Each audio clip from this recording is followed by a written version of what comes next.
Hello students and welcome in today's class, and in today's class we will do class 8th history chapter number 9 and name of chapter is the making of the national movement from 1870s to 1947 according to NCERT। तो basically ये जो chapter है ये chapter NCERT के according history का है जिसका नाम है आपका the making of the national movement 1870s to 1947। तो इससे पहले हम ये चैप्टर स्टार्ट करें उससे पहले हम ये समझते हैं कि हम इस चैप्टर में क्या पढ़ने वाले हैं। तो जैसा कि आपको पता है इंडिया के अंदर लगभग 200 साल तक अंग्रेजों का राज रहा। तो इस चैप्टर के अंदर बेसिकली ये पढ़ने वाले हैं कि how we actually got freedom from these britishers, हमें इन ब्रिटिशर्स से कैसे आज़ादी मिली और इसकी शुरुआत सबसे पहले कहाँ से हुई, कैसे हुई और अंत कब हुआ और कैसे हमें आज़ादी मिली, और इस पूरे नेशनलिस्ट मूवमेंट के अंदर क्या एक ही व्यक्ति थे जिन्होंने देश को आज़ाद कराने में मदद की या फिर अलग अलग टाइम पे अलग अलग व्यक्ति आए और उन्होंने अलग अलग मूवमेंट चलाए, उन्होंने अलग अलग रिफॉर्म्स लेके आए जिससे हमें बेसिकली क्या मिली, आज़ादी मिली। तो इस चैप्टर के अंदर हम बेसिक स्टार्टिंग से लेकर 1947 तक की पूरी कहानी पढ़ने वाले हैं जिसके अंदर हमें क्या मिला, आज़ादी मिली ब्रिटिशर से। तो हमारी कहानी बेसिकली स्टार्ट होती है 1857 से। अब जैसे कि आपको पता है 1857 one of the most famous name which was Mangal Pandey. तो सबसे पहले एक तरह से कहा जाता है this was the first revolt against the Britisher from an Indian, जिसके अंदर मंगल पांडे ने 1857 के अंदर ब्रिटिशर के अगेंस्ट एक रिवोल्ट चलाया था। और जब उन्होंने ये रिवोल्ट चलाया तब जाके उसके बाद एक नहीं बल्कि ऐसे बहुत से इंडियंस आए जिन्होंने अंग्रेजों के खिलाफ नए रिवोल्ट टाइम पे लेते आते गए और लगभग 1947 आते आते बहुत सारे रिवोल्ट चले जिसके बाद फाइनली हमें आज़ादी मिली। तो इस चैप्टर में हम ये बेसिकली यही पढ़ने वाले हैं कि फ्रॉम स्टार्टिंग टू 1947 कौन कौन से व्यक्ति कब कब आए, उन्होंने कौन कौन से मूवमेंट चलाए जिसकी वजह से हमें क्या मिला, आज़ादी मिला। तो लेट्स सी। तो सबसे पहले यहाँ पे क्या कहता है, the rise of national consciousness. तो यहाँ पे सबसे पहले क्या कहता है, the rise of national consciousness. देखो इसका मतलब बेसिकली क्या है, देखो मूवमेंट चलाना एक अलग बात है क्योंकि देखो एक चीज मैं आपको क्लियर कर दूं, स्टार्टिंग के अंदर उस टाइम पे इंडिया के अंदर एक नहीं बल्कि एक ही टाइम पे जगह जगह अलग अलग मूवमेंट चल रहे थे और उस अलग अलग मूवमेंट के अंदर देश के अलग अलग लोग अलग अलग जगह पे पार्टिसिपेट कर रहे थे। लेकिन इसका फायदा भी था, नुकसान था। नुकसान ये था कि सभी लोग एक साथ इकट्ठे नहीं हो रहे थे और एक साथ इकट्ठे ना होने की वजह से जो अलग अलग जगह पे छोटे छोटे मूवमेंट चल रहे थे उसका फायदा नहीं दिख रहा था। ये आपको ध्यान रखना है। तो इस चैप्टर में यही हम पढ़ेंगे कि भाई स्टार्टिंग के अंदर जो अलग अलग मूवमेंट अलग अलग जगह पे चले वो कौन से मूवमेंट थे और लास्ट में ऐसे कौन कौन से मूवमेंट आए जिसने पूरे इंडियंस को एक साथ लाके खड़ा कर दिया और जिसके वजह से फाइनली अंग्रेज लास्ट में हार मान के इंडिया छोड़ के चले गए। तो यहाँ पे आपका क्या कहता है, the rise of national consciousness. इसका मतलब बेसिकली यहाँ पे यह है कि देखो मूवमेंट चलाना एक अलग बात है लेकिन उस मूवमेंट को स्प्रेड करना और उसमें सारे ही लोगों को लाके इकट्ठा करना वो एक अलग चीज है। तो हमें यह देखना है कि ऐसे कौन से रीजंस रहे, ऐसे कौन से रिसोर्सेज रहे, ऐसे कौन से सोर्सेज रहे या फिर ऐसे कौन से कारण रहे जिसके थ्रू एक ही मूवमेंट के अंदर इंडिया के सारे लोग, इंडिया की सारी पॉपुलेशन इकट्ठी हो गई, एक साथ हो गई। देखो हालांकि नेशनलिस्ट मूवमेंट का मतलब क्या होता है, नेशनलिस्ट मूवमेंट का मतलब होता है कि जब आप अपने देश को आजाद कराने के लिए या फिर अपने देश के प्रति प्यार दिखाने के लिए जब सारे लोग एक साथ इकट्ठे होते हैं तो उसी को हम नेशनलिस्ट मूवमेंट कहते हैं। तो सबसे पहले हम यही देखेंगे कि ऐसे कौन से रीजंस रहे, ऐसे कौन से कारण रहे जिसके थ्रू एक जो मूवमेंट था पूरे कंट्री के अंदर फैल पाया और तब जाके वो मूवमेंट एक सफल बन पाया। तो यहाँ पे वही रीजंस की बात की गई है। तो पहला रीजन जो यहाँ पे क्या आता है वो है पॉलिटिकल एंड एडमिनिस्ट्रेटिव यूनिफिकेशन। अब ये क्या है पॉलिटिकल एंड एडमिनिस्ट्रेटिव यूनिफिकेशन, इसको हम समझते हैं क्या, a uniform system of administration, a legal system and A common currency established by the British created political unity in India। देखो बेसिकली हुआ क्या, आपको पता है कि 1600 के आसपास ब्रिटिशर इंडिया के अंदर आए, बट उससे पहले इंडिया के अंदर अलग अलग जगह पे अलग अलग नवाबों का, अलग अलग राजाओं का, अलग अलग किंग का राज हुआ करता था। और इंडिया के अंदर जहां जहां अलग अलग जगह पे अलग अलग लोगों का राज हुआ करता था तो वो अपने हिसाब से अपना एक अलग पॉलिटिकल सिस्टम चलाते थे, अपनी एक अलग करेंसी चलाते थे जिसके से पूरा का पूरा जो इंडिया था वो अलग अलग पार्ट में डिवाइड था। लेकिन जब ब्रिटिशर आए तो ब्रिटिशर ने इंडिया के हर एक इलाके के जो छोटे मोटे राजा थे नवाब तो उनको हरा दिया, जैसे बैटल ऑफ प्लासी में, बैटल ऑफ बक्सर में या फिर एंग्लो सिख वार में या फिर एंग्लो मराठा वार में, एंग्लो मिजोर वार में। तो इन सारे डिफरेंट वार के अंदर इंडिया के अंदर ही डिफरेंट पार्ट के अंदर जो डिफरेंट किंग थे उनको मार दिया और इससे क्या कर दिया कि पूरे इंडियन कंट्री को एक जगह लाके इकट्ठा खड़ा कर दिया। तो इससे क्या हुआ, जहां पे इंडिया के अंदर पहले अलग अलग राजा हुआ करते थे और उन राजा के अलग अलग करेंसीज, अलग अलग पॉलिटिकल सिस्टम इंडिया के अंदर हुआ करती थी, लेकिन जब उनको मार दिया गया तो ब्रिटिश ने पूरे इंडिया के अंदर एक ही करेंसी ला दी, एक ही पॉलिटिकल सिस्टम ला दिया, एक ही यूनिफिकेशन ला दिया। इससे क्या हो गया, इससे सबसे अच्छा देखो एक ये सबसे अच्छा रहा क्या कि इससे क्या हो गया, इंडिया के सारे जो लोग थे, सारे के सारे जो पीपल थे, सारी पॉपुलेशन थे वो सबके सब एक ही करेंसी के अंदर आ गए, एक ही पॉलिटिकल सिस्टम के अंदर आ गए जिससे सारे लोग एक साथ जुड़ गए। ये आपको ध्यान रखना है। नेक्स्ट है सोशल रिलीजियस रिफॉर्म मूवमेंट। अब ये सोशल रिलीजियस रिफॉर्म मूवमेंट क्या है इसको हम समझते हैं। देखो जैसे कि आपको पता है 1600 या उससे पहले या फिर 1800 से भी पहले हम बात करें तो कुछ ऐसे डिफरेंट सोशल रिलीजियस रिचुअल्स थे या फिर कुछ ऐसी प्रथाएं थी जो लोग फॉलो किया करते थे, जो एकदम बेतुका था, बेकार था, तो उसको भी जब चेंज किया गया तो उससे भी इंडियन के अंदर क्या आई, एक यूनिटी आई। अब वो चेंजेस क्या थे वो देखते हैं। क्या कहता है, many social and religious reform started in 19th and 20th century by different social reformers like Raja Ram Mohan Roy, Swami Vivekanand, Swami Dayanand Saraswati. These reforms united people of all castes. देखो इसमें basically ये बताया गया है कि जब ब्रिटिशों का राज होता था या फिर उससे पहले भी ऐसे काफ़ी डिफरेंट एक सोशल रिलीजियस थे या फिर एक सोशल रिचुअल्स थे जो इंडिया के लोग फॉलो करते थे और जो कि बहुत ही बेकार था। जैसे सती प्रथा, जिसके अंदर ये होता था कि अगर एक पति मर जाए तो उसकी पत्नी को उसके पति के समाधि पर ही बैठकर पति के साथ ही जल के मरना होता था, तो उस सती प्रथा को खत्म करना, या फिर चाइल्ड मैरिज, पहले के टाइम पे चाइल्ड मैरिज बहुत ज़्यादा होता था, उसको खत्म करना, या फिर पहले के टाइम पे ये भी होता था कि अगर कोई औरत विधवा हो जाए तो दोबारा शादी नहीं कर सकती, तो वो चीज़, उस चीज़ को खत्म करना है। तो ऐसे डिफरेंट प्रथाओं को खत्म करने के लिए डिफरेंट लोग आए। जैसे सबसे पहले राजा राम मोहन रॉय, इन्होंने जो सबसे पहले जोर दिया था सोशल रिफॉर्म में, उन्होंने इस बात पे जोर दिया कि भाई सती प्रथा नहीं होनी चाहिए, कि भाई औरतों को भी जिंदा रहने का हक है उनके पति के मरने के बाद। उसके बाद आए स्वामी विवेकानंद। स्वामी विवेकानंद में भी एक जो छुआछूत होता है, छोटी जात बड़ी जात, उसको खत्म करने की बात की उन्होंने सबसे पहले। उसके बाद स्वामी दयानंद सरस्वती, स्वामी दयानंद सरस्वती ने सबसे ज्यादा जोर जो दिया वो गर्ल्स एजुकेशन पे दिया, कि गर्ल्स को भी एजुकेशन का राइट है। और साथ ही साथ उन्होंने ये भी कहा कि अगर एक औरत विधवा हो जाती है तो उसको दोबारा शादी करने का अधिकार मिले, ताकि वो अपनी एक लाइफ दोबारा से स्टार्ट कर सके। तो इस तरह से जो समाज के अंदर अलग अलग तरह के जो एक रिचुअल्स चल रहे थे जो बहुत ही बेकार थे, तो उन रिचुअल्स को खत्म किया गया ताकि समाज में एक पॉजिटिवनेस फैल सके, एक सुधार हो सके। तो इन्हीं को सोशल रिफॉर्म कहा गया। और जब ये सोशल रिफॉर्म इन लोगों के द्वारा डिफरेंट सोशल रिफॉर्म किए गए, इससे भी डिफरेंट कास्ट के, डिफरेंट रीजन के या फिर डिफरेंट एरिया के जो लोग थे वो इकट्ठे आए, एक साथ हुए। तो इससे इंडिया के जो पीपल थे जो अलग अलग थे, तो उनका बाउंडेशन और ज्यादा इंक्रीज हो गया। नेक्स्ट है इकोनॉमिक चेंजेस। तो उस टाइम पे ऐसे कौन से इकोनॉमिक चेंजेस आए जिसने पूरे कंट्री के लोगों को एक साथ इकट्ठे यूनिटी में लाके खड़ा कर दिया, तो वो हम देखते हैं। The extensive railways and road service made the movement of goods and people from one place to another place faster and easier. इसमें ये बताया गया है कि भाई जब इंडिया के अंदर बिजनेस बढ़ाना था ब्रिटिशर को, तो बिजनेस बढ़ाने के लिए ब्रिटिशर ने क्या किया, रेलवेज बनाए, रोडवेज बनाए, उनका कंस्ट्रक्शन चालू किया, जिसकी वजह से क्या हुआ, इंडिया के जो लोग थे वो बिजनेस के बहाने, लेबरिंग के बहाने या काम के बहाने एक जगह से दूसरी जगह आने जाने चालू कर दिए।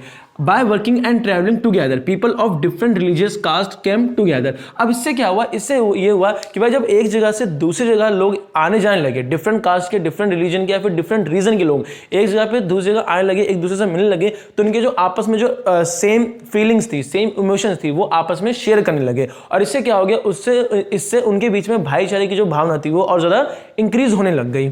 इससे क्या हुआ, through which a feeling of brotherhood developed and by which people began to think that the British are the cause of their suffering. इसमें ये बताया गया है कि जब डिफरेंट कास्ट, डिफरेंट रिलीजन के लोग, डिफरेंट रीजन के लोग एक जगह जाके दूसरी जगह के लोगों से मिलने लगे, तो उनकी फीलिंग शेयर होने लगी और उनके बीच में जो एक भाईचारे की भावना थी वो और ज्यादा इंक्रीज हो गई। और इससे उनको पता चला कि हमारे में जो सारी चीजें कितनी कॉमन है, और हमारे लोग इंडियन पीपल के बीच में जो सबसे ज्यादा एक कॉज आ रहा है, जो एक कारण आ रहा है उनके बीच में अलग होने का, वो ब्रिटिशर ही है। मतलब अगर ब्रिटिशर को हटा दिया जाए, भगा दिया जाए, तो इंडियन के बीच में जो एक यूनिटी है वो और ज्यादा इंक्रीज हो सकती है। तो इससे डिफरेंट रिलीजन के लोगों के बीच में जो एक बाउंडेशन था वो और ज्यादा इंक्रीज होने लग गया। अब देखते हैं नेक्स्ट कॉज क्या था जिसके वजह से पूरे इंडियन के लोग एक साथ एक यूनिटी में आ सके।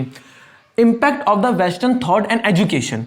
देखो impact of the western thought and education का मतलब क्या है, आपको देखो पता है कि ब्रिटिशर के आने से पहले जो एजुकेशन सिस्टम था वो अलग था, बट जब ब्रिटिशर आए तो जो एजुकेशन सिस्टम था वो पूरी तरह से बदल के रख दिया गया। यहाँ पे जो इनफैक्ट जब ब्रिटिशर इंडिया के अंदर आया तो यहाँ पे जो सबसे ज्यादा जो एजुकेशन चला, जो एजुकेशनल कल्चर चला, वो कौन सा चला, वो इंग्लैंड का ही चला, ब्रिटिश का चला। तो इससे ब्रिटिश के चीज में जो एक चीज कॉमन थी वो तो इंग्लिश लैंग्वेज, तो उसका फायदा इंडियंस को काफी ज्यादा मिला। अब वो कैसे मिला वो हम देखते हैं।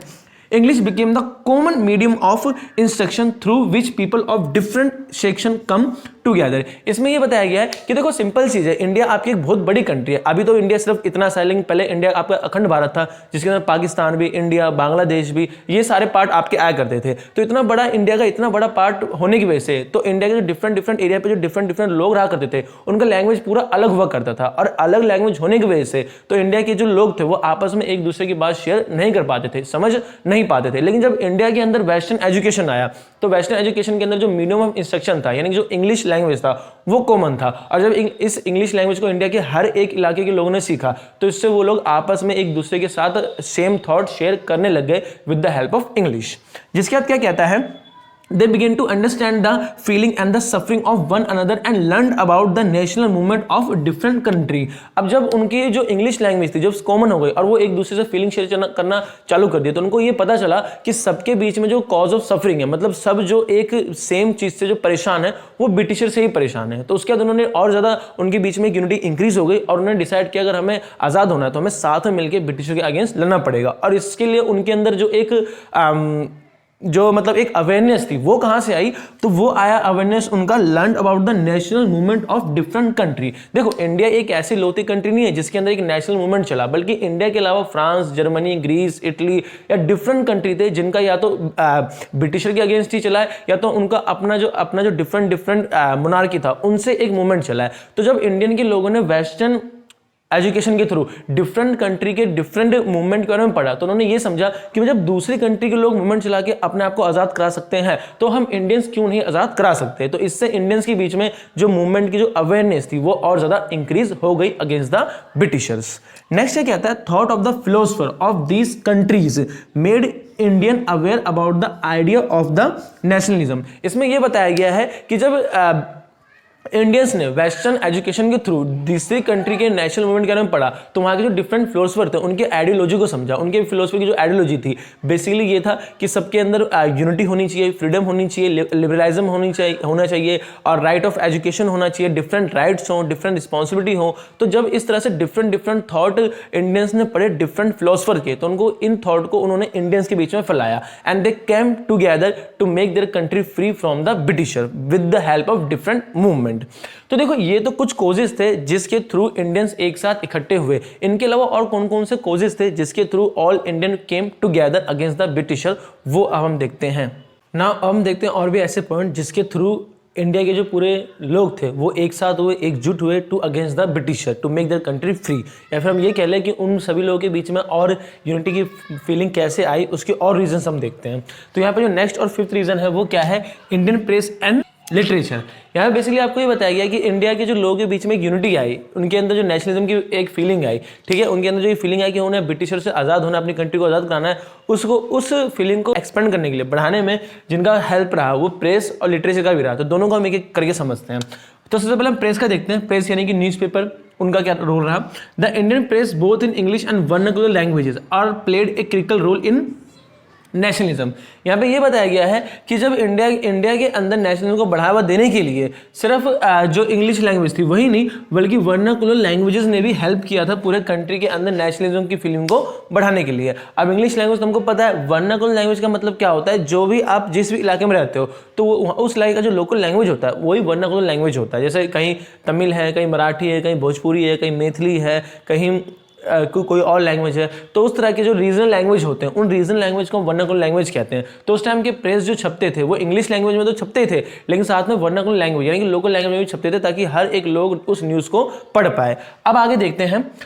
In article, they voiced the grievances of the Indian and expressed their social, economic and political demands। यहाँ बेसिकली ये बताया गया है कि जो न्यूज़पेपर छपा करते थे उस न्यूज़पेपर के अंदर जो इंडियंस थी उनकी क्या ग्रीवेंसेस थी, यानी उनकी क्या शिकायत थी ब्रिटिशर्स को लेके, वो शिकायतें छपा करती थी और साथ ही साथ में इंडियंस की क्या क्या डिमांड थी ब्रिटिशर्स से, चाहे वो सोसाइटी के फॉर्म में हो, चाहे वो इकोनॉमिक फॉर्म में हो, चाहे पॉलिटिकल फॉर्म में हो, वो सारी चीज़ इसके अंदर छपा करती थी न्यूज़ के अंदर। ये आपको ध्यान रखना है। तो यहाँ पे बेसिकली क्या बताता है कि during the freedom struggle the newspaper became a powerful instrument in dismantling anti British feeling. यहाँ पे बेसिकली ये बताया गया है कि newspaper have also a critical role to play in India to make their country free against the britisher. उनका भी एक बहुत बड़ा रोल था, एक बहुत बड़ा योगदान था, एक क्रूशियल रोल था। ये आपको ध्यान रखना न्यूज़पेपर का अपने देश को आजाद कराने के लिए, क्योंकि देशवासियों के अंदर नेशनलिज्म की फीलिंग लाने का जो काम किया था वो न्यूज़पेपर ने भी किया था। नेक्स्ट पॉइंट क्या कहता है, अब देखो ये यहाँ से लेके तो हमने यहाँ तक समझा कि भाई न्यूज़पेपर का क्या एक रोल था इंडिया के अंदर नेशनलिज्म की फीलिंग को लाने के लिए। अब हम नेक्स्ट टॉपिक देखते हैं कि जो लिटरेचर यानी कि जो आर्ट यानी कि जो राइटर्स उस टाइम के होते थे उनकी क्या रोल रहा पूरे इंडिया के लोगों के बीच में एक नेशनलिज्म की फीलिंग लाने के लिए, वो हम देखते हैं। तो क्या कहता है, The Indian writers also exercised a considerable influence over the minds of people। यहाँ पे वही बात बताया गया जो हमने भी आपको बताया। अब क्या कहता है, अब ऐसे कौन कौन से राइटर्स थे या फिर ऐसे कौन कौन से लेख थी, किताबें थी, कविताएं थी, कहानी थी, पोएम थी जो इंडियन के द्वारा अलग अलग जगह पे लिखा गया था and which make the people aware to make their country free from the Britishers. तो यहाँ पे बताया गया Anand Math, a novel and Vande Mataram of Bankim Chandra Chatterjee या फिर बंकिम चंद्र चट्टोपाध्याय। यहाँ पे ये बताया गया है कि बंकिम चंद्र चटर्जी के द्वारा एक नोवेल लिखा गया जो जिसका नाम आनंद मठ था, और इसी नोवेल के अंदर एक सॉन्ग लिखा गया जिसका नाम था आपका वंदे मातरम, जिसको आज हम जानते हैं। तो ये इस सॉन्ग ने और इस नोवेल ने भी लोगों को काफी इंस्पायर किया, क्या कि वो सब एक हो, यूनिटी में आए और ब्रिटिशर के खिलाफ लड़े to make their country free. उसके अलावा मुंशी प्रेमचंद जी के द्वारा लिखी गई कुछ चीजें हैं। Munshi Premchand also highlighted the poverty and promiscuity of city through his novel. Munshi Premchand ji भी उस टाइम पे एक बहुत बड़े राइटर थे, तो उन्होंने भी अपनी नोवेल्स के अंदर, अपनी कहानियों के अंदर जो इंडिया की तितर बितर की जो स्टोरी है, मतलब इंडिया किस तरह से बिखरा हुआ है, उसकी कहानी लिखी उन्होंने। और साथ में उन्होंने क्या दिखाया, पॉवर्टी, यानी कि इंडिया कितना गरीब है अंडर द ब्रिटिशर, वो भी दिखाया, ताकि इससे लोगों में अवेयरनेस फैले और वो क्या हो, वो मतलब लोग हैं वो लोग लड़े और क्या हो, आज़ाद हो ब्रिटिशर से। ये आपको ध्यान रखना है। और सिर्फ बंकिम चंद्र चटर्जी नहीं या फिर मुंशी प्रेमचंद ही नहीं, बल्कि इनके अलावा और भी बहुत सारे ऐसे राइटर्स थे जिन्होंने इसमें योगदान दिया था, जैसे रविन्द्रनाथ टैगोर हो गए, सुब्रमण्यम भारती हो गए, या फिर केशव चंद्र सेन हो गए। तो ये सारे ऐसे डिफरेंट राइटर थे जिन्होंने काफ़ी अपने लेखक के द्वारा या फिर अपने राइटर्स के द्वारा बहुत बड़ा योगदान दिया। जैसे हम रविन्द्रनाथ टैगोर जानते हैं, उन्होंने इंडिया की नेशनल एंथम लिखा, उसके बाद उन्होंने बांग्लादेश का भी नेशनल एंथम लिखा। तो इस तरह से अलग अलग राइटर, अलग अलग पोइट ने अलग अलग कहानियां लिखी ताकि वो इंडिया के अंदर एक नेशनलिज्म की फीलिंग को इंक्रीज कर सके बिटवीन द पीपल। अब नेक्स्ट रीजन क्या है, जिस रीजन के थ्रू पूरे कंट्री के लोग इकट्ठे हुए थे to make their country free, वो है आपका रेशियल डिस्क्रिमिनेशन। रेशियल मतलब जातीय भेदभाव, जाति को लेकर भेदभाव करना, उसको रेशियल डिस्क्रिमिनेशन कहा जाता है। तो ब्रिटिशर ने ये भेदभाव करना भी चालू कर दिया था, जिससे क्या होता, लोगों के अंदर ये फीलिंग और ज्यादा इंक्रीज हो गई कि they want to make their country free from the britisher. अब वो क्या था वो देखते हैं।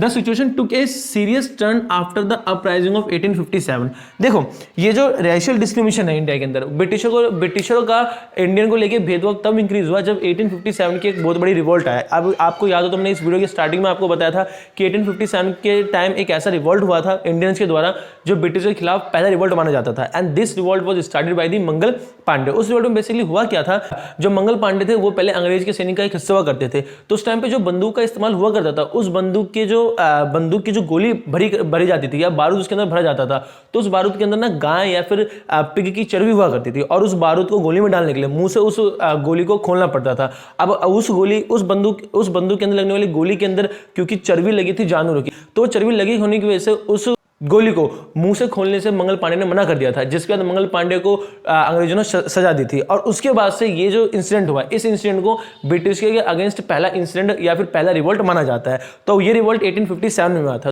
और इस इंसिडेंट के बाद से ब्रिटिशरों का इंडियंस के साथ जो भेदभाव था वो बहुत ज़्यादा इंक्रीज होने लग गया। वो भेदभाव कैसे थे वो हम देखते हैं।